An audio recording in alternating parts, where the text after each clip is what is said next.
अस्सलाम वालेकुम, मैं हूं शाहजेब खानजादा। बिलाखिर इसाक डार को अपनी पॉलिसी पर यू टर्न लेना पड़ा और रुपए की कदर को कंट्रोल करने के बजाय मार्केट पर छोड़ना पड़ा। IMF के आगे हथियार डालने पड़े और आज करेंसी मार्केट में रुपए की कदर में ब्लड बाथ देखा गया। रुपया एक ही दिन में इंटरबैंक में 24.5 रुपए गिरकर डॉलर के मुकाबले में 230 रुपए 89 पैसे से 255 रुपए 43 पैसे का हो गया, जो तारीख की कम तरीन सतह है। और गुज़िश्ता 30 बरस में एक ही दिन में पाकिस्तान का रुपया इतना ज्यादा यानी तकरीबन 10% कभी नहीं गिरा। आज ओपन मार्केट में भी रुपया डॉलर के मुकाबले में 19 रुपए गिरा और डॉलर 262 रुपए का हो गया, मगर ब्लैक मार्केट का रेट और ऊपर चला गया और डॉलर 267 से 270 रुपए का दस्तयाब था। अब देखना है कि आहिस्ता आहिस्ता IMF प्रोग्राम की बहाली के बाद रुपए की कदर में इस्तेहकाम कब आएगा और ब्लैक मार्केट का खात्मा होगा या नहीं होगा, क्योंकि आज इस इक़दाम के फौरन बाद खबर आ गई है कि IMF की पाकिस्तान में नुमाइंदा ने कहा है कि IMF का वफ्द नवे जायजे के लिए 31 जनवरी को पाकिस्तान आएगा और 9 फरवरी तक पाकिस्तान में रहेगा और पावर सेक्टर के गर्दिशी कर्जे कम करने, करेंसी मार्केट में डॉलर के रेट को मार्केट पर छोड़ने और डोमेस्टिक और बैरूनी सेक्टर के इस्तेहकाम के लिए इकदाम पर मिशन फोकस करेगा, क्योंकि पाकिस्तान की मईशत को लाहक गैर यकीनी और खतरात को ख़त्म करने के लिए मजबूत मुआशी इकदाम और रिफॉर्म्स की ज़रूरत है, ताकि पाकिस्तान की मईशत मजबूत हो और पाकिस्तान को ऑफिशियल पार्टनर्स और मार्केट से फाइनेंसिंग मिल सके, जो उसके मुआशी इस्तेहकाम के लिए इंतहाई ज़रूरी है। परसों एक्सचेंज कंपनीज ने ऐलान किया था कि अब ओपन मार्केट का रेट भी ब्लैक मार्केट के बराबर होगा, मगर कल ओपन मार्केट में डॉलर की कदर में सिर्फ 3 रुपए का इजाफा हुआ और मार्केट में कयासराइयां होने लगी कि हुकूमत ने फिर मुदाखलत कर दी है और एक्सचेंज कंपनीज को रुपए की गिरती हुई कदर कंट्रोल करने के लिए फिर दबाव डाला है। मगर आज अचानक इंटरबैंक में रुपया डॉलर के मुकाबले में 25 रुपए गिर गया। ओपन मार्केट में भी डॉलर काबू से बाहर हो गया और हमारे जराये के मुताबिक स्टेट बैंक ने बैंकों को हिदायत की हुई थी कि डॉलर का इंटरबैंक रेट कंट्रोल रखा जाए, चाहे ब्लैक मार्केट का रेट कहीं भी जाए। और इसकी वजह यह थी कि वजीर खजाना इसाक डार को मार्केट फोर्सेस पर डॉलर को छोड़ने के लिए तैयार नहीं थे, मगर IMF इसके बगैर पाकिस्तान आने को तैयार नहीं था। मगर परसों एक्सचेंज कंपनीज को और फिर आज कमर्शियल बैंक्स को हुकूमत और स्टेट बैंक की तरफ से ये हिदायत जारी की गई कि रुपए को कंट्रोल ना किया जाए, इसे मार्केट फोर्सेस पर छोड़ दिया जाए, चाहे डॉलर की कीमत कहीं भी जाए। जराये के मुताबिक उसके नतीजे में आज रुपए की कदर में तारीख की सबसे बड़ी गिरावट देखी गई है, यानी फैसलों में ताखीर से नुकसान मजीद बढ़ गया है। तहरीक इंसाफ की हुकूमत जाते जाते IMF का प्रोग्राम डीरेल कर गई थी और मईशत में खराबी पैदा हो गई थी। फिर नई हुकूमत ने भी फैसलों में ताखीर की, डॉलर 240 रुपए पर चला गया, मगर फिर साबिक वजीर खजाना मिफ्ता इस्माइल ने IMF के साथ मुज़ाकरात करके प्रोग्राम बहाल करवाया। डॉलर 240 रुपए की सतह से रिकवर करने लगा, मगर फिर नून लीग ने मिफ्ता इस्माइल को वजारत खजाना के ओहदे से बरतरफ कर दिया। इसाक डार वजीर खजाना बन गए। रुपए की कदर में वक्ती इस्तेहकाम आया तो इसाक डार ने दावा किया कि दिनों में डॉलर 200 का हो जाएगा। हमने उनसे कहा कि ये रिकवरी भी आर्जी है, मगर उन्होंने यकीन था कि डॉलर 200 का ही होगा। आप कन्विंस भी हैं कि 200 रुपए से ये नीचे आएगा और इंटरवीन भी नहीं करेंगे, रिजर्व्स भी नहीं इस्तेमाल करेंगे, IMF की शराइत भी नहीं। मतलब कब तक का फिर आपका टारगेट है कि ये 200 रुपए से नीचे आ जाएगा without intervention? I don't want to push them कि जी एक ही गो में कर दें, फलान डेट तक कर दें, but I think it will be matter of days, दिनों की बात है, हफ्तों की बात नहीं है। आप कह रहे हैं कि आप इंटरव्यू नहीं करेंगे, क्योंकि अदरवाइज स्टेटमेंट्स हमने देखा कि शौकत तरीन साहब भी दिया करते थे, उससे पहले सद उमर साहब ने भी दिए, मिफ्ता इस्माइल साहब ने भी दिए, मगर मार्केट में डॉलर नहीं एडजस्ट होता था, नहीं नीचे आता था। आपके स्टेटमेंट के बाद आ रहा है, मगर ये टेम्पररी नहीं होगा, क्योंकि हमारे एक्सटर्नल सेक्टर के मसाइल हैं। आपको नहीं लगता टेम्पररी है जो भी हो रहा है? अगर आपके फील गुड फैक्टर की वजह से हो रहा है तब भी टेम्पररी हो रहा है? नहीं, टेम्पररी इसलिए नहीं हो रहा कि इसकी रियल वैल्यू नहीं है। शाहजेब साहब प्लीज बेयर विद मी कि इसकी वैल्यू नहीं है। ये स्पेकुलेटिव एंगल है, ये पॉलिटिकल इंस्टेबिलिटी का है, ये लोगों की फ्रस्ट्रेशन और लोगों की यानी कह ले कि नफसियाती है। लोगों में अब नफसियाती तौर पे वो नहीं है कि जी आज हम डॉलर ले लें, इसने अगले हफ्ते में 20 रुपये और बढ़ जाना है। मगर आज ओपन मार्केट में 262 रुपए पर भी डॉलर मुश्किल से दस्तयाब है और सूरत हाल ये हो गई है कि आज रुपया बुरी तरह गिर रहा था, मगर स्टॉक मार्केट में 1061 पॉइंट्स की तेजी देखी गई। यानी कि वजीर आजम शहबाज शरीफ और इसाक डार के गलत और ताखीर से फैसले मईशत को इस नहज पर ले आए हैं कि स्टॉक मार्केट इस बात पर खुश है कि हुकूमत ने IMF की बुनियादी शर्त मानते हुए डॉलर की कदर को कंट्रोल करने के बजाय मार्केट फोर्सेस पर छोड़ दिया है। रुपया गिरा दिया है, यानी आईएमएफ प्रोग्राम बहाल होने जा रहा है। इसलिए स्टॉक मार्केट बढ़ रही थी। हालांकि रुपए की कदर गिरने और आईएमएफ की शर्त के तहत बिजली और गैस की कीमतों में इजाफे और डीजल पर पेट्रोलियम लेवी बढ़ाकर 50 रुपए करने और पेट्रोल और डीजल पर मुमकिना तौर पर सेल्स टैक्स लगाने से महंगाई में मजीद 10% से ज्यादा इजाफे का खदशा है। यानी महंगाई 35% से ऊपर जा सकती है, जिससे शरह सूद जो पहले ही 17% है उसमें मजीद इजाफा हो सकता है और शरह सूद बढ़ने का स्टॉक मार्केट पर मनफी असर पड़ेगा। मगर फिर भी आज स्टॉक मार्केट में 1061 पॉइंट्स का इजाफा देखा गया, क्योंकि दूसरी सूरत में आईएमएफ का प्रोग्राम बहाल ना होता तो चंद माह में मुल्क डिफॉल्ट कर जाता, और अगर डिफॉल्ट कर जाता तो रुपया श्रीलंका की तरह फ्री फॉल में चला जाता, यानी $1 300 या 350 की तरफ चला जाता। बुनियादी अशिया की कमी पैदा हो जाती, ना पेट्रोल डीजल आसानी से मिलता, ना खाने पीने की अशिया और ना ही दवाएं, और महंगाई 60 से 70% हो जाती। इसलिए मार्केट्स मुतमईन है कि हुकूमत ने देर से सही मगर वो रास्ता चुना है जिसमें नुकसान कम है। इस सूरत हाल में हुकूमत को अभी मजीद मुश्किल फैसले करने हैं। आईएमएफ की डिमांड है कि 2,500 अरब रुपए का बिजली के सेक्टर का सर्कुलर डेट खत्म करने के लिए बिजली की कीमतों में 7.5 रुपए का इजाफा किया जाए। गैस के सेक्टर का 1600 अरब रुपए से जायद का सर्कुलर डेट खत्म करने के लिए गैस की कीमतों में इजाफा किया जाए। डीजल पर पेट्रोलियम लेवी को 17.5 रुपए बढ़ाकर 50 रुपए किया जाए। टैक्स अदाव की वसूली के लिए पेट्रोल और डीजल पर सेल्स टैक्स भी लगाया जाए। और अब इतलात हैं कि हुकूमत इन शराइत पर अमल करने के लिए तैयार है, मगर आईएमएफ से मुज़ाकरात कर रही है कि इजाफा किस्तों में किया जाए और इस तरह किया जाए कि गरीब आदमी पर बोझ कम आए। कल वज़ीर ख़जाना इसहाक डार ने अमेरिका के डिप्टी सेक्रेटरी ट्रेजरी से मुलाकात की और उन्हें यकीन दिलाया कि पाकिस्तान आईएमएफ प्रोग्राम मुकम्मल करेगा, शराइत पूरी करेगा। और आज वज़ीर आज़म शहबाज शरीफ ने अमेरिकी सफ़ीर से मुलाकात की। इससे पहले सऊदी अरब की तरफ से हुकूमत को वाज़ेह पैगाम दिया गया था कि आईएमएफ शराइत पूरी करोगे और रिफॉर्म्स करोगे तो कर्ज भी मिलेगा और सरमायाकारी भी होगी। चीनी बैंक से भी कमर्शियल कर्जे रोल ओवर करवाने में हुकूमत को मुश्किलात का सामना था और 20 जनवरी को पाकिस्तान के ज़र मुबादला के ज़खायर सिर्फ 3.7 अरब डॉलर्स रह गए हैं। यानी चीनी बैंक्स को कर्जों की अदायगी के बाद एक हफ्ते में मजीद 92 करोड़ डॉलर्स गिर गए हैं। और अब बिलाखिर हुकूमत ने फैसला किया है कि आईएमएफ के बगैर चारा नहीं है। हालांकि वज़ीर ख़जाना इसहाक डार का मौक़िफ़ था कि आई डोंट केयर। तो अब आप वेट कर रहे हैं ना, अक्टूबर में आना था आईएमएफ के डेलीगेशन को, नहीं आया। आईएमएफ की इंस्टॉलमेंट मिलनी थी, नहीं मिली। आई डोंट केयर शाहजेब साहब, आई डोंट केयर अगर नहीं आते तो मैंने को मिन्नतें नहीं करनी उनकी, मैंने अपने पाकिस्तान के मामला को देखना है। They are most welcome, we are dealing with them on weekly basis. अब वो हमारा 9th review totally in order है, हर चीज इन ऑर्डर है अंडर नॉर्मल सर्कमस्टांसेस। मैं आपसे, चूंकि आप मुझे सवाल कर रहे हैं, मैंने उनको ये बावर करवाया है कि हमारा 9th रिव्यू इन ऑर्डर है। जो आपकी स्टैंडर्ड प्रैक्टिस है, आपको आगे रिव्यू करके पैसे पाकिस्तान को देने चाहिए $500 मिलियन। लेकिन कांट डिक्टेट, अगर नहीं आते तो विल मैनेज, नो प्रॉब्लम। क्या हमने 98-99 के बाद बिटवीन जब प्रोग्राम नहीं था तो मैनेज नहीं किया था, मैनेज किया था। बट डॉक्टर साहब, it's fine if you don't care, but this economy cares. और इसमें प्रॉब्लम यह है कि जो सऊदी अरब के भी पैसे हमारे पास हैं वो इस कंडीशन के साथ है कि हम आईएमएफ के प्रोग्राम में रहेंगे, इस कंडीशन के साथ है। दो मल्टीलैटरल इंस्टीट्यूशंस हैं, वो भी आपको पैसे उसी वक्त देंगे, बड़े इंस्टीट्यूशन। जब आप आईएमएफ के प्रोग्राम में होंगे तो आईएमएफ के $1 अरब का मसला नहीं है, फिर पैसे कैसे अरेंज होंगे, इन रिजर्व के साथ कैसे चलेंगे आगे? शाहजेब साहब, मैं एग्री करता हूं मुल्क की खातिर, इसीलिए मैं उनसे भी डील कर रहा हूं। मगर अब एक पूरी ब्लैक मार्केट बनने के बाद और दिसंबर में तरसीलात ज़र 19%, बरामदात 16% गिरने के बाद और ज़र मुबादला के ज़खायर सिर्फ 3.7 अरब डॉलर रह जाने के बाद बिलाखिर आईएमएफ की शराइत पूरी करने का फैसला किया गया है। और अब आईएमएफ का वफ्द भी 31 जनवरी को पाकिस्तान आ रहा है। और बैनुल-अक़वामी मार्केट्स में तेल की कीमतें बढ़ने और रुपया गिरने की वजह से फरवरी के महीने में पेट्रोल और डीजल की कीमतों में मजीद इजाफा होगा। और उसके ऊपर अगर पेट्रोलियम लेवी लगती है, सेल्स टैक्स लगता है, तो वो इजाफा और ज़्यादा बढ़ जाएगा। हमारे साथ साबिक वज़ीर ख़ज़ाना मिफ्ता इस्माइल साहब मौजूद हैं। मिस्टर इस्माइल साहब, बहुत शुक्रिया शो में ज्वाइन करने के लिए। साथ ही हमारे साथ इस वक्त मौजूद हैं मलिक बोस्तान साहब, जो कि चेयरमैन है एक्सचेंज कंपनीज एसोसिएशन के। आपका भी मलिक साहब बहुत शुक्रिया। मलिक साहब, पहले मैं आपसे जानना चाहूँगा, ज़ाहिर परसों आपने कहा था ब्लैक मार्केट और ओपन मार्केट बराबर हो जाएगा, मगर ऐसा हुआ नहीं और सिर्फ ₹3 का कल इजाफा हुआ था। मगर आज तो ब्लड बात था, इंटरबैंक में भी ओपन मार्केट में भी 262 रुपये का हो गया। क्या आज मुकम्मल तौर पर हुकूमत ने इजाज़त दी कि जी खुला छोड़ दो बैंक्स को भी, आपको भी? नहीं, ये मुफ्त साथ बैठे हैं, ऐसी कोई हुकूमत हमें ना तो कैप लगाने का कहती है ना हटाने का कहती है। ये बस अखबारों में ही हम सुनते हैं। हमारा ये फैसला इसलिए ज़रूरी था कि हमने ब्लैक मार्केट को ख़त्म करना था और हमने ये स्टेटमेंट भी दी थी, जैसे प्रोग्राम में मैंने कहा था कि इसको फ़र्क ख़त्म होगा तो ब्लैक मार्केट ख़त्म होगी। तो हमने कल से ₹3 का हमने जाके जब देखा तो ₹3 बढ़ने के बाद आज बैंकों ने जो है तो आधी कर दी उन्होंने तो सारे रिकॉर्ड ही तोड़ दिए। लेकिन हमारी मार्केट जो है आज उनसे पीछे थी, उनकी आगे चल रही थी। लेकिन ब्लैक मार्केट का जो फ़र्क था, हमारा रेट जब 240 था, उनका 255 था।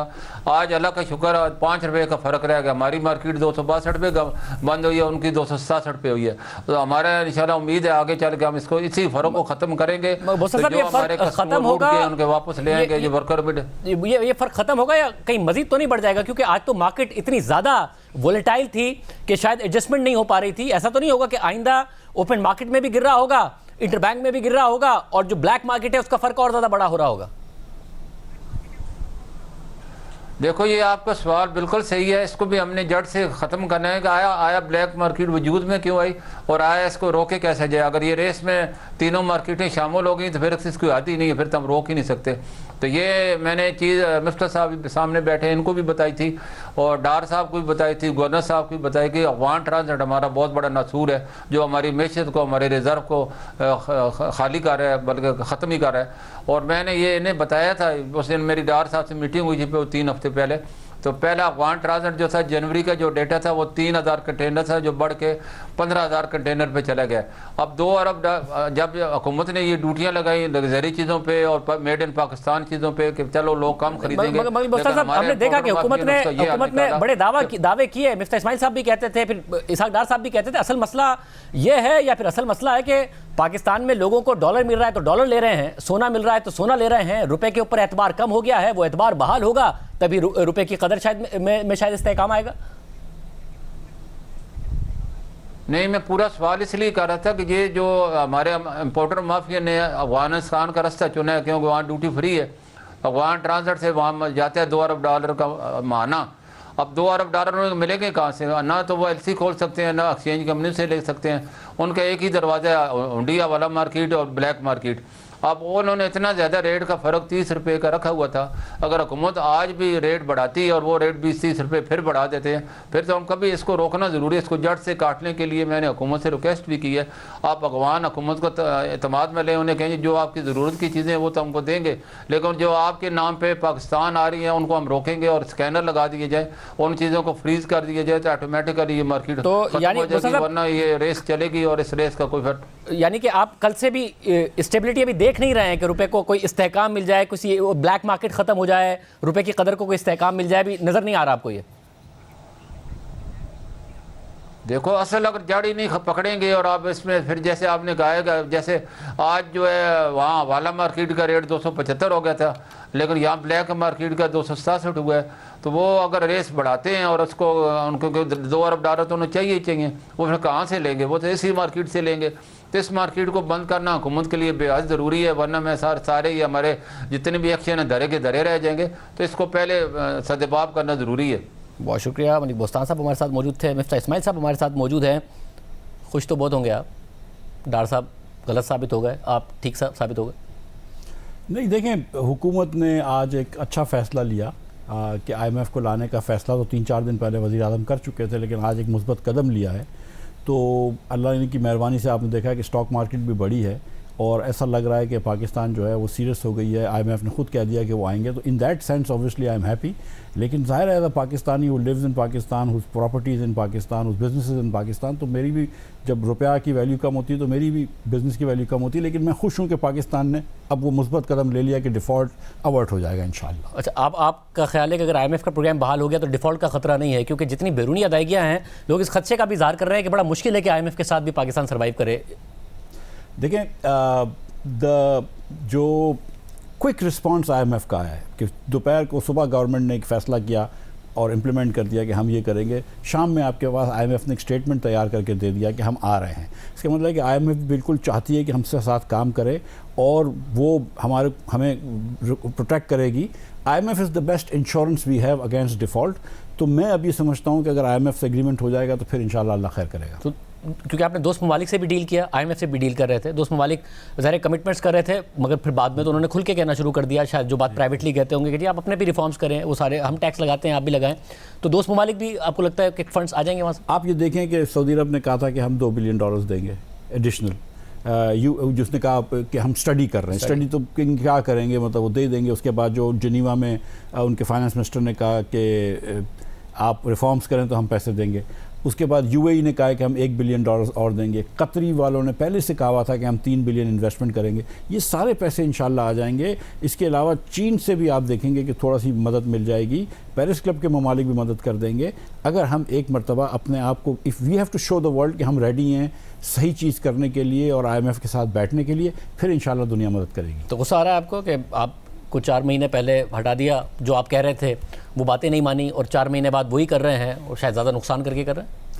मेरी तो ये सोच है कि पाकिस्तान अगर डिफ़ॉल्ट से बच जाए तो इससे अच्छी क्या चीज़ है। नहीं, मगर अगर उस वक्त ये फैसले होते और कंटिन्यूटी होती जी, चाहे डार साहब होते आप होते, मगर फैसलों की कंटिन्यूटी होती और IMF का प्रोग्राम रहता, तो भी हम यहीं खड़े होते कि 255-262 रुपये पे बातें हो रही थी, एक ब्लैक मार्केट क्रिएट हो गई होती, या फिर आपके ख्याल में वहाँ स्टेबलाइज कर सकती थी सिचुएशन? देखिए, आपको भी पता है कि एक मरतबा 240-45 से 213 पे आई थी, उसके बाद फिर कुछ ट्वीट्स आए डिसएग्रीमेंट के, फिर वो वापस चले गई, फिर उसके बाद 238-40 पे वो आहिस्ता से रुक रही थी, हमको लग रहा था फिर वापस आएगी। लेकिन मैं इतना सच्ची बात है कि ध्यान ज़रूर देता था, लेकिन मैं रोकने की कोशिश नहीं करता था थ्रू एनी फंड्स और administrative measures and all that stuff, क्योंकि मैं हमेशा से जिक्र करता था कि पानी अपना रास्ता निकालती है, मार्केटें इस तरह नहीं चलती हैं, मैं इसको बंद करूँ, उसको पकड़ लूँ, उससे फ़ायदा नहीं होता है। अब हुआ ये कि जो हमने 1, 2, 3, 4 महीने ये करके देखे तो 10% आपने देखा कि एक्सपोर्ट कम हो गए, सॉरी रेमिटेंस कम हो गए, तो ये तकरीबन $1.5 अरब का नुकसान हुआ। 16% पिछले महीने बरामदात कम हुई हैं, लेकिन आप समझ लीजिए कि तकरीबन $1-1.5 अरब का बरामदात में नुकसान हुआ। तो ये $3 अरब आज हमारे रिजर्व में शायद और होते, और जो यूएई के बैंकों ने आपसे $1.1 बिलियन वापस ले लिए, वो हम एक्सपेक्ट कर रहे थे कि रीरोल हो जाते। अगर IMF का नवा रिव्यू टाइम पे हो जाता तो ये बहुत सारी चीज़ें जो थी वो रीरोल हो जाती, तो आसानी हो जाती, लेकिन एग्जैक्टली डॉलर का क्या नंबर होता मुझे नहीं पता। तो ये जो चीन ने भी हमने रीपे किए हैं, यूएई के बैंक्स बहुत ज़्यादा पैसे मांग रहे थे, 10% से ऊपर का मांग रहे थे, उन्हें वापस देना पड़ा। फिर चीन के बैंक्स का भी अभी अदा किया तो $3.7 अरब पर आ गए, $92 करोड़ मजीद कम हो गए। ये सब ना होता, ये सारे बैंक्स रोल ओवर कर देते अगर हम IMF के प्रोग्राम। हमारी एक्सपेक्टेशन ये थी कि अगर IMF के प्रोग्राम हो जाता, 9th रिव्यू हो जाता जैसे अक्टूबर के एंड पे, और नवंबर में उनके बोर्ड से पास हो जाता, तो फिर इसके बाद कोई जवाज़ नहीं था, क्योंकि रिस्क एकदम कम हो जाता डिफ़ॉल्ट का, ऑलरेडी कम हो चुका था पहले, तो फिर कोई जवाज़ नहीं था कि ये जो दुनिया के जो बैंक्स हैं वो पैसे निकाल लें। ख़ास तौर पे बिलखुसूस चीन के बैंक जो है वो हमेशा साथ देते हैं।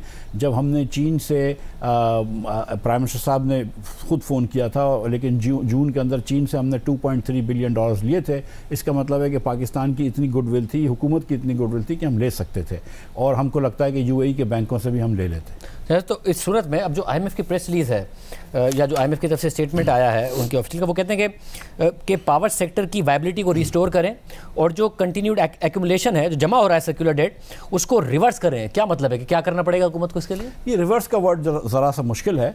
रिवर्स से मुराद ये कि जो पिछले 3-4 महीने में जो हमने कीमतें नहीं बढ़ाई या डिले करी या हमने वेव कर दिया। हमने एक IMF से बात की थी कि हम 200 यूनिट तक लोगों को डिफ़र कर देंगे, और उसको जब सर्दियों में बिल कम हो जाएंगे तो रुपया करके बढ़ा देंगे। IMF उस पर एग्री हुआ था।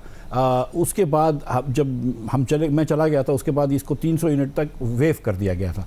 मेरे ख्याल से IMF एक तो उसके पैसे कह रहा है कि वो पैसे लेके आइए, और फिर आइंदा जो स्केड्यूल पे IMF के साथ तय हुआ था उस स्केड्यूल पे जाइए। तो अगर $7.5 वो बिजली की कीमतों में इजाफे का कहते हैं, तो मानेंगे कि स्टैगर कर दें? ये तो मुझे नहीं पता, आप बात कर सकते हैं उनसे। देखें, ये जो आज वाला स्टेप था ना, ये जो भी लोग जानते थे उन सबको पता था कि जब तक कि आप करेंसी नहीं छोड़ेंगे IMF बात भी नहीं करेगा आपसे। लेकिन एक मरतबा आपने करेंसी छोड़ दी तो अब वो बात करने के लिए तैयार है। अब अगर वो टेबल पे आके हैं तो आप उनसे बात कर सकते हैं। दूसरी चीज़ जो एक ज़रूरी है वो ये है कि हम एक्सपेक्ट कर रहे थे कि 90% लास्ट ईयर की कलेक्शन थी कि 93% पे जाएंगे। यही पावर सेक्टर भी कह रहा था कि पावर मिनिस्ट्री के हम कर लेंगे। वो क्योंकि फ्लड्स भी आ गए और क्योंकि रेट्स भी बढ़ गए तो वो गिर के 83% हो गया, तो वो 7% का भी एक लॉस हो गया है। तो ये रिकवरी के कलेक्शंस को भी अच्छा करना पड़ेगा। तो रेट्स बढ़ाएंगे तो कलेक्शन और गिर जाएंगे? नहीं, आप कलेक्शंस तो मेहनत से करते हैं ना, मतलब ये कि जो लोग बिल नहीं दे रहे फिर आप उनके बिल काटें। देखिए, अगर 17% लोग बिल नहीं दे रहे और 17% आप ज़ाया कर रहे हैं बिजली तरसील और तकसीम में, जो कि टेक्निकली 11% तो होनी भी चाहिए, 12%, तो इसका मतलब है कि 22-23% बिजली जो है वो आप ज़ाया कर रहे हैं। इसका मतलब है कि जो हर 3 लोग जो हैं वो 4 लोगों के पैसे दे रहे हैं, तो ये तो जाती है ना लोगों के साथ। एक जो स्टेटमेंट है कि एक्सचेंज रेट को अलाउ करें ताकि जो फॉरेन एक्सचेंज की शॉर्टेज है वो ख़त्म हो, क्लियर हो, ये इसका क्या मतलब है? क्योंकि आज अलाउ किया, बहुत गिरा, मगर इसका मकसद मतलब क्या है? क्या कर? अभी भी हुकूमत ने, आपको पता है कि एक रखे हुए हैं कि ये आप इंपोर्ट नहीं कर सकते, एलसीआं नहीं खुलती हैं, आपको पता है जैसे 9000 कंटेनर पोर्ट पे रखे हुए हैं। तो हुकूमत जो है वो डॉलर्स बचा रही है, और क्योंकि ये स्लो स्पीड दे रही है तो वो डॉलर की रियल मार्केट नहीं आ रही। वो ये कह रहे हैं कि आप फिजिकल कंस्ट्रेंट ना लगाएं, एडमिनिस्ट्रेटिव कंस्ट्रेंट ना लगाएं, डॉलर की रेट को इतना बढ़ने दें कि ऑटोमेटिकली सप्लाई डिमांड बराबर हो जाए। मगर ये जो है फैसला, क्योंकि ज़रा आपने किया था ये जो इम्पोर्ट्स कर्टेल करने के लिए, और उतना बड़ा बैकलॉग क्रिएट हो गया, कोई 8-9 हज़ार कंटेनर्स का, ये ख़त्म करना पड़ेगा, यानी ये IMF की अब कंडीशन है कि आप इम्पोर्ट्स को अलाउ करें। जो हम मेरे ज़माने में कर रहे थे वो बहुत डिफरेंट था इससे जो अभी हो रहा है। हमने जो है वो 3 चीज़ें थी, गाड़ियाँ जिनको आधा कर दिया था, गाड़ी जो असेंबल्ड इन कार थी, नई गाड़ियों को तो एकदम बंद कर दिया था, मोबाइल फ़ोन को आधा कर दिया था, इलेक्ट्रिकल अप्लायंसेस को आधा कर दिया था, और 2 चैप्टर्स हैं 84-85 कस्टम कोड्स के, उसके अंदर जिसमें स्पेयर पार्ट्स आते हैं और नए मशीन आते हैं, उसको रोका था, और उसमें भी हमने एक्सपोर्ट वाली कंपनी को इजाज़त दे दी थी। तो वो बड़ा डिफरेंट था। ये अभी इन्होंने फिजिकल लगा दिए कि भाई इतने डॉलर से ऊपर नहीं ले सकते, ये चीज़ों की एलसा नहीं कर सकते। उस ज़माने में भी बैकलॉग था, लेकिन इस किस्म का नहीं था। मगर ये जो बैकलॉग है कहते हैं बहुत बड़ा है, अगर इसको क्लियर करते हैं तो हमारे रिजर्व्स जो इस सूरत में है तो और ज़्यादा उन पर एक बोझ आएगा। देखिए, इसीलिए जो है ना IMF बहुत ज़रूरी है, और ये इकोनॉमिक्स को समझते हुए कि IMF अगर पीछे खड़ा होगा तो लोगों को अश्योरेंस होगी। जब लोगों को अश्योरेंस होगी तो इस वक्त मिसाल के तौर पे एक होर्डिंग का डॉलर ख़रीद रहे हैं, हर आदमी डॉलर ख़रीद रहा है, जब वो ख़रीदना करेगा तो डॉलर के ऊपर प्रेशर कम आएगा। हुकूमत भी अगर कमर्शियल बैंकों से बोरो कर सकेगी, थोड़ा बहुत रेट की एडजस्टमेंट्स होगी, लेकिन आहिस्ते आहिस्ते ये चीज़ें तो आई जाएंगी पाकिस्तान के अंदर। जो दूसरी बात जो मलिक बोस्तान साहब बता रहे थे, अगर आप यहाँ पर पोर्ट पर चीज़ें बंद करके रखते हैं कि हम पोर्ट से नहीं आने देंगे, तो वो चीज़ें अफगान ट्रांजिट से आ जाती हैं। पाकिस्तान के अंदर तो पोरस बॉर्डर है, इसलिए वहाँ पे डिमांड बढ़ी। और जो ब्लैक मार्केट की बात कर रहे हैं वो इसलिए कि यहाँ पे आपने बहुत सख्ती करी हुई है, तो जब आप यहाँ पे आहिस्ते से खोलेंगे तो वहाँ पे आप देखेंगे कि डिमांड गिर जाएगी, तो वो जो ब्लैक का 70 रुपये का डॉलर जा रहा है वो नहीं जाएगा। तो यानी स्मगलिंग भी एक बहुत बड़ा फैक्टर है होर्डिंग के अलावा डॉलर की, या होर्डिंग ही ज़्यादा बड़ा फैक्टर? नहीं, होर्डिंग तो एक बहुत बड़ा फैक्टर है, क्योंकि लोग इस वक्त प्लॉट नहीं खरीद रहे पाकिस्तान के अंदर, डॉलर खरीद रहे हैं, एक तो बहुत बड़ा फैक्टर है। लेकिन उसके अलावा ये जो पोर्ट पे चीज़ें रुकी हुई हैं आपने, तो अगर किसी दुकानदार की कोई चीज़ शॉर्ट होती है तो फिर वो अफगान ट्रांजिट ट्रेड से चीज़ें आ जाती हैं पाकिस्तान में। ये आज की नई बात नहीं है, हमेशा से होता है, आजकल कुछ ज़्यादा आ रही होंगी, लेकिन ये ऑटोमेटिकली कम हो जाना शुरू हो जाएंगी जब यहाँ से आहिस्ते आहिस्ते थोड़ा सा, और आप देखेंगे कि थोड़े दिनों में आहिस्ते आहिस्ते इंशाल्लाह ये बैकलॉग खुलना शुरू हो जाएगा। मुझे प्रोग्राम में ब्रेक शामिल करना है। मिस्टर इस्माइल साहब हमारे साथ मौजूद हैं, शहबाज राना भी हमारे साथ मौजूद होंगे कि हुकूमत और क्या मजीद सख्त फैसले करने जा रही है, उस पर भी बात करेंगे। क्या क्या फैसला हो गया आज इस्लामाबाद में, एक ब्रेक के बाद। दोबारा खुशामदीद नाजरीन, मिफ्ता इस्माइल साहब हमारे साथ मौजूद हैं, शहबाज राना हमें ज्वाइन कर रहे हैं। शहबाज, बहुत शुक्रिया। क्या हुकूमत सोच रही है, क्या मजीद इकदाम होंगे? क्योंकि आज तो नज़र आया कि कंप्लीट यू टर्न है इसहाक डार साहब की पॉलिसीज़ पर, रुपया गिरा और बुरी तरह गिरा, तारीख की बदतरीन हमने रेट देखा है। अब और क्या फैसले होने जा रहे हैं? कोई ऑर्डिनेंस आएगा जिसके तहत कुछ मिनी बजट आएगा, कुछ टैक्स इकदाम करने जा रही है हुकूमत? जी बिस्मिल्लाहिर्रहमानिर्रहीम। देखिए, जो भी इकदाम है वो तो IMF ने अपनी जो प्रेस स्टेटमेंट है उसमें उन्होंने बिल्कुल क्लियरली लिख दिए हैं, और ये जो इतनी क्लैरिटी से IMF ने प्रेस स्टेटमेंट जारी की, उसका मतलब ये है कि उनके मुतालबात क्या हैं। आज वैसे आपके जो दूसरे मेहमान हैं मिफ्ता इस्माइल साहब, वो खुश हो रहे होंगे, वो समझ रहे होंगे कि आज वो जितना भी उनके ऊपर एक दबाव था, क्रिटिसिज्म था, वो सारा अनजस्टिफाई था, और वो जो पॉलिसीज़ जो उस वक्त इस्लामाबाद कैंप की थी वर्सेस लंदन कैंप, वो शायद ठीक थी, और उन्हीं की तरफ आज एक रिवर्सल हो गया। तो ये एक चीज़ आप मिफ्ता इस्माइल को आज क्रेडिट दे सकते हैं। Coming to the your point कि ये कितना होगा और कैसे होगा, देखिए ये सिर्फ आज सफ़र का आगाज़ है, सफ़र आगे बहुत मुश्किल है।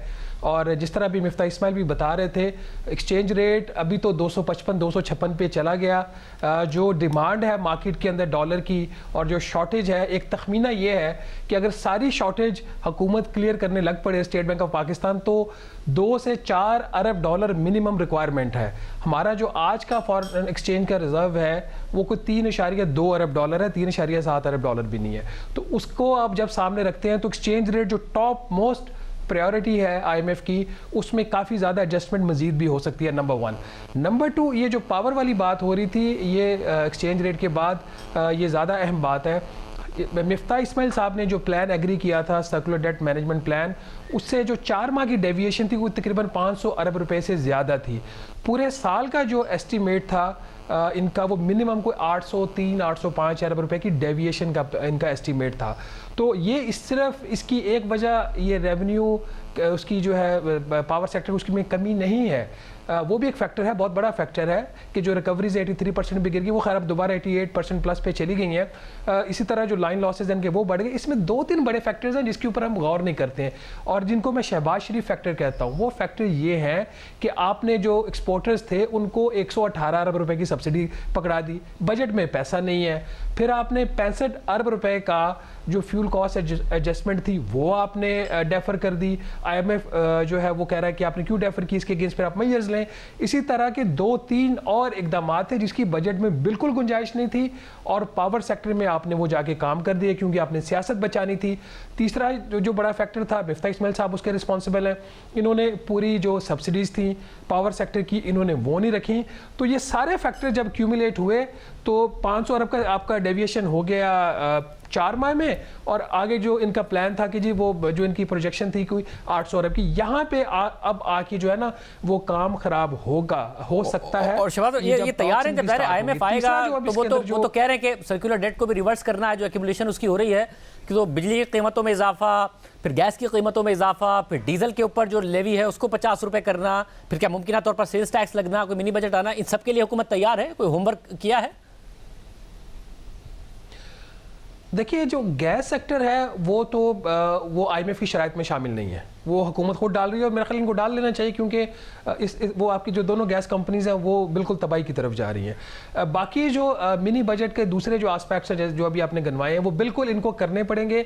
हुकूमत अभी पूरी तरह तैयार नहीं है, एज ऑफ यस्टरडे भी पूरी तरह तैयार नहीं थी। इनकी कोशिश है, ये जो मिशन यहाँ पे तकरीबन 10 दिन रहेगा उसका मकसद यही है कि कोई दरमियानी रास्ता अपना लिया जाए, क्योंकि सबसे बड़ी शर्त जैसे आपने मीट कर ली उनकी एक्सचेंज रेट के ऊपर, तो इधर से पाकिस्तान ने एक मूवमेंट की है, उधर से IMF को भी मूवमेंट करने का कहा जा रहा है। मेरी इससे कोई ज़्यादा एक्सपेक्टेशन नहीं है कि बहुत ज़्यादा IMF आपको इसके ऊपर जो है रिलैक्सेशन देगा, क्योंकि जो हमने हरकतें की हुई हैं खुद की हुई हैं। ट्रेडर्स को 40 अरब रुपए की मिफ्ता इस्माइल साहब ने उनके टैक्सेस माफ़ कर दिए। क्यों किए मिफ्ता इस्माइल साहब ने वो टैक्सेस माफ़? अगर मरीम नवाज ने ट्वीट किया था तो क्या वो हुकूमत चला रही थी? Responsible was our finance minister and our prime minister. एक इस तरह की स्लिपेज नहीं है। फिर PSO को इन्होंने सब्सिडीज दी, फिर मिनिस्ट्री ऑफ इंफॉर्मेशन को इन्होंने सब्सिडी दी। इस किस्म की जो हरकतें की हैं वो आप जो ये 200 अरब या 200 अरब प्लस का ये मिनी बजट कह रहे हैं, अगर IMF की जो मुतालबा है वो तकरीबन 1% ऑफ GDP, वो 600 से 800 अरब रुपए के करीब जाके वो पड़ेगा। It's a huge thing. और अब 2 फैक्टर की वजह से आपकी बहुत शुक्रिया। हमारे साथ शहबाज राना मौजूद थे। सर यानी कि आज सिर्फ काम नहीं हुआ है या फिर आ रहा है, अभी तो बहुत सारी मनाजिर हैं, और आपने रिसेंटली डील किया है, और हुकूमत ज़रा ये बताते हैं कि IMF पर रवैया है बहुत सख्त, वो मानने को तैयार नहीं है। अभी हामी जब बरी है, वज़ीर आज़म ने कॉल कर ली, सब कर लिया, जब रुपया आज गिरा है, तो ये अभी और बहुत सारे मसाइल हैं। देखिए थोड़ी सी रुपए में हमारी क्रेडिबिलिटी भी ख़राब थी, हम ऐसी बातें कर चुके थे कि उसके बाद उनको इस बात पे पहले से यकीन दिलाना या भरोसा दिलाना ज़रूरी था। ये करना तो एकदम नागुज़ीर था। ठीक है, आप सब्सिडी करके सस्ता रुपया तो नहीं बेच सकते, तो ये तो हो गई बात। अब जो बाकी चीज़ें हैं वो मुश्किल हैं, जो इन्होंने बात की मिसाल के तौर पर पावर सब्सिडीज़ की, पावर सब्सिडीज़ दी गई हैं जो बजट में नहीं रखी गई थी, उससे ज़्यादा दी गई हैं। तो मैं उस वक्त भी वज़ीर आज़म से कह रहा था कि सर 80 अरब रुपए की अगर सब्सिडी देंगे, तो मैंने उस वक्त नहीं दी थी, मैंने 2 महीने की दी थी कि बाकी मैं आपको 80 अरब का टैक्स बताऊंगा। ये जो शहबाज ने बात की, शहबाज राना ने सही बात की है कि मैंने वो 41 अरब रुपए का जो टैक्स था, फिर हमने कहा कि चलो 3 महीने। वैसे वो ताना बनना चाहिए था मरीम नवाज के लिए, आपके लिए बन गया है। आपने क्यों मान लिया एक ट्वीट पे बात? मैं फिर आपसे गुजारिश करूँ कि मरियम मेरी बहन ने उस पर ट्वीट नहीं किया था, नहीं किया था आपने, उस वाली बात पे ट्वीट नहीं किया था, किसी और बात पे ट्वीट किया था, लेकिन मेरी फिर तो उस बारे में बात हुई थी और शहबाज साहब से मेरी बात हुई थी, और शहबाज साहब ने कहा कि इसको छोड़ दो। मैंने फिर इत्तेफाक किया कि 3 महीने के लिए छोड़ दूँ। मगर अब आप नहीं समझते कि अगर हमें IMF से जान भी छुड़ानी है और सस्टेनेबल ग्रोथ की तरफ जाना है, तो फिर फैसले कर ले, गरीब आदमी को टारगेटेड सब्सिडी दें। और हमने देखा है कि एक पूरी रेंट सीकिंग इकोनॉमी भी बनी हुई है, जिसको दिल चाहता है सब्सिडी, ब्लैकमेलिंग, ये सब होता है, चाहे वो फिर एग्रीकल्चर हो, चाहे रियल एस्टेट हो, चाहे ट्रेडर्स हो, फिर फैसले कर ले हुकूमत, नहीं कर सकती है, बड़ा मुश्किल। देखिए 240 अरब रुपए थे बिस्प के जब हम आए थे, हमने शहबाज शरीफ साहब की हुकूमत में पहले बजट में 240 को बढ़ा के 360 करे। अब अगर आपको ज़रूरत है तो अगले साल हुकूमत 400-500 खुद कर सकती है, सूबों को बोले 200 इसमें डालो, आप 350 को 360 को 700 अरब रुपए कर दें, डबल पैसे कर दें, सब्सिडी का क्वांटम भी बढ़ा दें और सब्सिडी के रेसिपिएंट्स भी बढ़ा दें, उस पर IMF मना नहीं करेगी, क्योंकि टारगेटेड सब्सिडी और आपके पास अल्लाह की मेहरबानी से इतना डेटा है जिस पे आप गरीब लोगों को टारगेट कर सकते हैं, वो ज़रूर करें आप। लेकिन पूरी ये जो सब्सिडी करते हैं कि बिजली में सब्सिडी दे दी, बिजली सस्ती बेच दी, नुकसान कर रहे हैं, पेट्रोल सस्ता बेच दिया, नुकसान कर रहे हैं। और आप देखें कि ये जब हम गरीब लोगों को बिस्क के पैसे देते हैं तो सबको बड़ा चुभता है, सबको नंबर याद होते हैं। अमीर लोगों को जब आप सब्सिडी दे रहे होते हैं और अरबों रुपए की आप ट्रफ के लोन्स दे देते हैं, दीगर और सब्सिडीज दे देते हैं, गारंटीड लोन्स दे देते हैं, उस पर कोई आवाज़ नहीं उठती। जब रेट 17% है तो ये टर्फ कितना महंगा पड़ रहा होगा एक्सचेकर को? 1-2% पे जो लोन दे दिए, 1% पे दिया है, वो 16% है इंटू 570 बिलियन। लेकिन और उस पर जो सितम ज़रीफ़ी है वो ये है कि जिनको हमने फैक्ट्रियाँ लगवा के दी हैं उनको गैस नहीं दे रहे, तो उनकी बेचारों की फैक्ट्रियाँ भी बंद रखी हैं आज। तो ये बड़ी सी एक अजीब सी प्लानिंग थी कि उस वक्त है जब 2021 की बात कर रहा हूँ कि प्लानिंग उस तरह नहीं की गई कि जिनको आप फैक्ट्रियाँ लगवा के देंगे उनको गैस कहाँ से देंगे, उनको बिजली कहाँ से देंगे। तो अब शहबाज शरीफ साहब यहाँ वहाँ मारे फिर रहे हैं कि इसको कहीं से गैस ला के दे दूँ, कहीं से बिजली ला के दे दूँ, लेकिन फिर गैस की कीमत भी इतनी बढ़ गई। बट नाउ आप इस बात पर कन्विंस्ड है IMF आ रहा है पाकिस्तान डिफॉल्ट नहीं करेगा? IMF आ जाएगा, IMF से आप डील कर लेंगे, अल्लाह ने खैर कर देगा इंशाल्लाह। आपको लगता है करेंसी मार्केट भी स्टेबलाइज करेगी? देखिए, मैं फिर ये गुजारिश करता हूँ कि ये करेंसी मार्केट के ऊपर दो मैं आपसे गुजारिश करता हूँ। एक तो करेंसी मार्केट के ऊपर इतना ज़्यादा फोकस नहीं करें, करेंसी मार्केट कहीं ना कहीं तो स्टेबलाइज कर ही लेगी, दुनिया में होता है ये भी हो जाएगा, कुछ दिनों में वो आगे पीछे होगा। आज इतना डिस्ट्रप्शन हुआ है, 4 महीने से आपने रोका हुआ है, आपको कोई बेचने वाला भी नहीं मिल रहा था, ख़रीदने वाला भी नहीं मिल रहा था, 2-3-4 दिनों में मार्केट सेटल हो जाएगी। सेकेंडली, अब हुकूमत ने ये मुश्किल फ़ैसला लिया है तो थोड़ी सी हुकूमत को स्पेस देनी होगी। अब अगर पेट्रोल महंगा होता है तो फिर हुकूमत को थोड़ा सा हुकूमत को स्पेस देनी होगी, और हुकूमत को उसकी सरजनिश करना मेरे ख्याल से फेयर नहीं होगा। ये मैं आपके तवज्जुह से तमाम मीडिया के भाई बहनों को कह रहा हूँ कि थोड़ी सी स्पेस दें। यानी कि इसाक डार साहब को क्रिटिसाइज ना करें?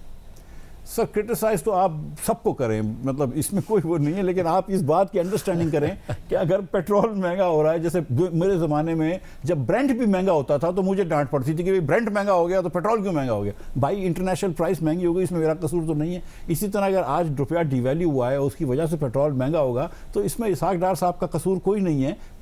It is what it is. अगर ब्रेंट महंगा हो जाता है या प्लेट्स महंगा हो जाता है, इसमें इसाक डार का कसूर नहीं है। It is what it is. तो आप उसकी स्पेस दें इनको। बहुत शुक्रिया। मिस्टर इस्माइल साहब हमारे साथ मौजूद थे। उसके लिए बड़ा लाजमी है कि हुकूमत वक्त पर फैसले करे जो फैसले करने हैं, क्योंकि जब फैसले देर से किए जाते हैं तो हमने देखा है कि उसका नुकसान और ज़्यादा बढ़कर होता है। प्रोग्राम में बड़ी शामिल करते हैं, सियासी तौर पर भी हलचल है। परवेज़ इलाही साहब ने तनकीद कर दी है इमरान खान साहब की उस डिसीजन पर, और PTI का क्या रिस्पॉन्स है वो भी आपके सामने रखेंगे।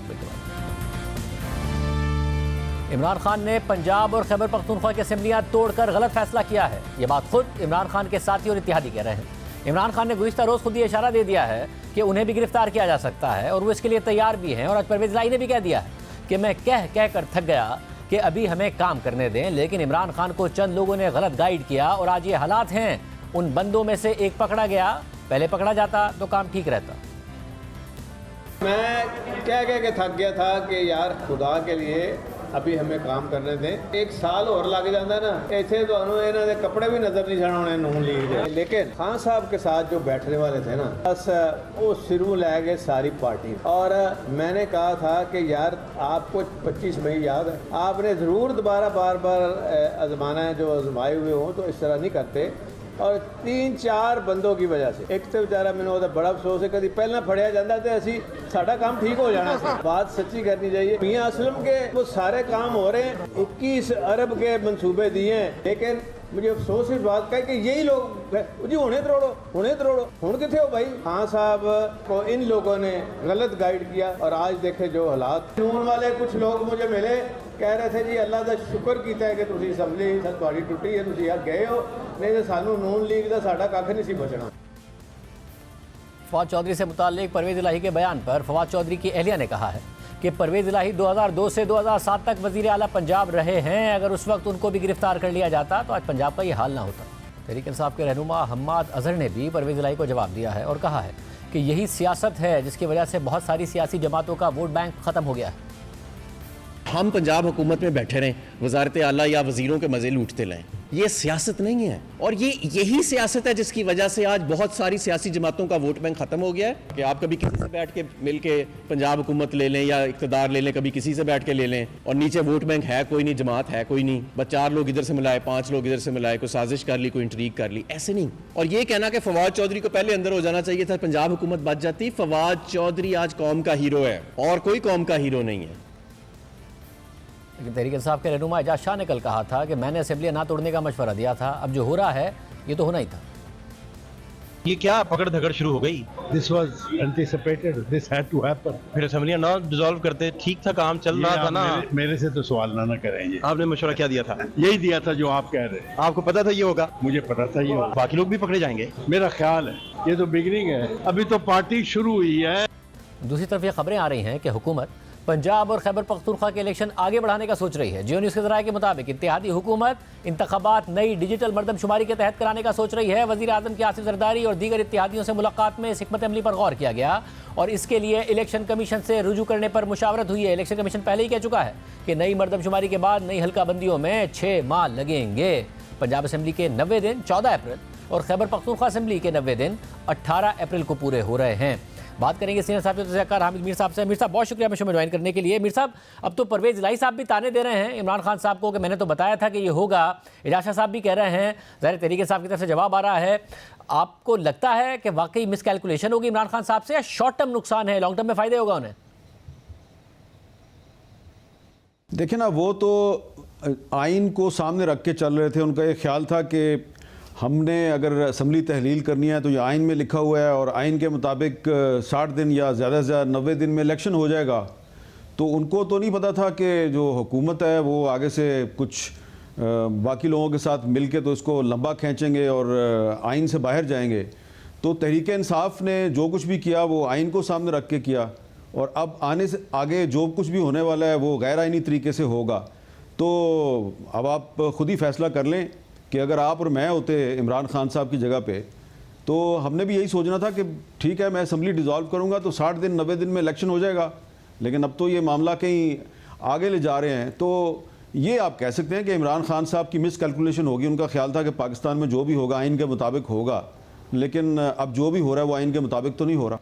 मतलब यानी कि जो इत्तलात आ रही हैं कि हुकूमत मुशावरत कर रही है कि किस तरीके से डिले कराए जा सकते हैं, मरदमशुमारी को बुनियाद बनाकर कराए जा सकते हैं, मगर इसकी अदालत से कैसे इजाज़त मिल पाएगी हुकूमत को? मुझे नहीं पता कि अदालत से अप्रूवल मिलेगी या नहीं मिलेगी, लेकिन हुकूमत के वज़रा जो हैं वो बिल्कुल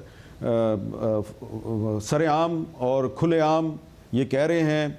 पहले कुछ दिन पहले तक तो वो प्राइवेटली कहते थे और बंद कमरों में बात करते थे, अब तो वो खुलेआम कह रहे हैं, सरेआम कह रहे हैं कि ये इलेक्शन जो है ये 3 महीने में नहीं हो सकता और अब इलेक्शन जो है वो अक्टूबर ही में होगा, कौमी असम्बली का भी और सूबाई असम्बलियों का भी। और कुछ ये भी कह रहे हैं कि फिर अक्टूबर में जो है उसको भी हम कोशिश करेंगे कि 6 महीने आगे ले जाएं। तो मुझे तो आईन पाकिस्तान में कोई ऐसी गुंजाइश नज़र नहीं आती। तो मुझे नहीं पता कि कोई अदालत जो है वो इसको एंडोर्स करेगी या नहीं करेगी। ऐसा तो फिर इस सूरत में तहरीक इंसाफ कह रही है, सीनियर रहनुमाओं भी के नाम भी लिस्ट में शामिल है। इमरान खान कह रहे हैं कि मुझे गिरफ्तार करने का प्लान है, हुकूमत डिनाई कर रही है। आपके ख्याल में ऐसा वाकई कुछ होने जा रहा है, गिरफ्तारियों का सिलसिला? ये पता यही लग रहा है, तहरीक इंसाफ के बहुत से जो सीनियर रहनुमा हैं वो यही बता रहे हैं कि इमरान खान साहब को गिरफ्तार करने का मंसूबा है और उनको नाअहल भी करार दे दिया जाएगा। लेकिन शाहजेब साहब आप खुद ही सोचें ना कि इस वक्त जो हालात हैं कि पाकिस्तान की इकॉनमी जो है वो बिल्कुल तबाही के दहाने पे पहुंची हुई है और हमने अनफॉर्चुनेटली इकॉनमी को एक पॉलिटिकल इशू बना दिया, हालांकि ये पॉलिटिकल इशू नहीं है। और इस वक्त इकॉनमी पे सबको एक दूसरे को बैठ के बात करने की ज़रूरत है, लेकिन ये तो एक दूसरे पे तबाही की जिम्मेदारी डाल रहे हैं। और मेरा ख्याल है कि फवाद चौधरी साहब की गिरफ्तारी एक टेस्टर था और उनका ख्याल था कि अगर इस पर रेजिस्टेंस नहीं होगी तो फिर हम मज़ीद लोगों को गिरफ्तार करेंगे। तो अब हो सकता है ये इमरान खान साहब को भी गिरफ्तार करें, चलें कर लें इमरान खान साहब को गिरफ्तार। लेकिन क्या इससे इकॉनमी बेहतर हो जाएगी? तो असल मसला इस वक्त पाकिस्तान का जो है वो इकॉनमी है, लेकिन शहबाज शरीफ साहब की हुकूमत के ख्याल में सबसे बड़ा मसला इमरान खान है। तो इस वक्त वो जो कुछ भी करने जा रहे हैं उसकी आईन पाकिस्तान में कोई गुंजाइश नहीं है और अगर वो गैर आईनी रास्ते पे चलेंगे तो अल्टीमेटली इसका अंजाम बहुत बुरा होगा। बस अगर इस रास्ते पर चलते हैं या फिर गिरफ्तारियां होती हैं तो कोई काउंटर हिकमत अमली है इस वक्त तहरीक इंसाफ के पास? अगर असम्बलियां तहलील कर दी हैं कि फिर क्या करेंगे?